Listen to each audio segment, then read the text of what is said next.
आहे ते उपकरणाच्या विरोधात आज सोलापुरात काढताय.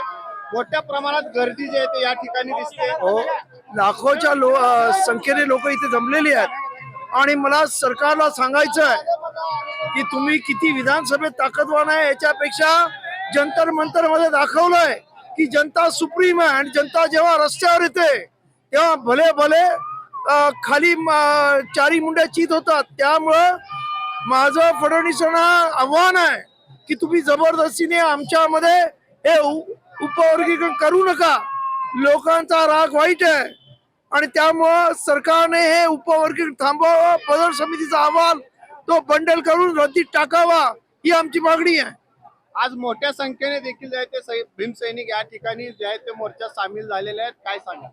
आमचं म्हणणं आहे की हा फक्त सोलापूर नाही, मी आतापर्यंत अनेक ठिकाणी म्हणजे परभणी असेल, लातूर, जालना, मुंबई प्रचंड मोठे मोर्चे निघालेले आहेत. लोकांचा आक्रोश आहे की आम्ही एकसंघ आहोत, आम्हाला एकसंघ राहायचं आहे आणि तरी सुद्धा जर हे सरकार ऐकणार नसेल तर मग सरकारला या जनतेच्या रोषाला पूर्णपणे म्हणजे जनतेचा रोष मग रस्त्यावरती जर एकदा बाहेर पडला तर आपण पाहिलं जंतर मंतरला काय झालं. त्यामुळे सरकारला, महाराष्ट्र सरकारला मला सांगणं आहे की आपण जबरदस्तीने उपवर्गीकरण करू नका आणि केलं तर त्याचे परिणाम आपल्याला कठीण होतील एवढंच सांगू इच्छितो. धन्यवाद.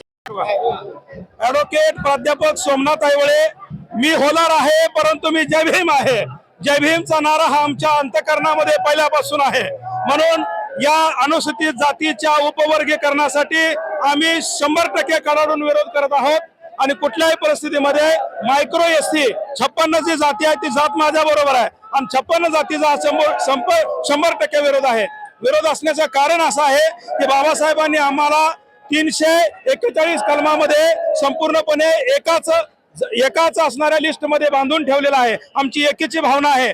संपूर्ण भारतामध्ये 1100 पेक्षा जास्त जाती आहेत आणि महाराष्ट्रामध्ये 59 जाती आहेत आणि म्हणून आम्हाला कुठल्याही परिस्थितीमध्ये उपवर्गीकरण नको आहे.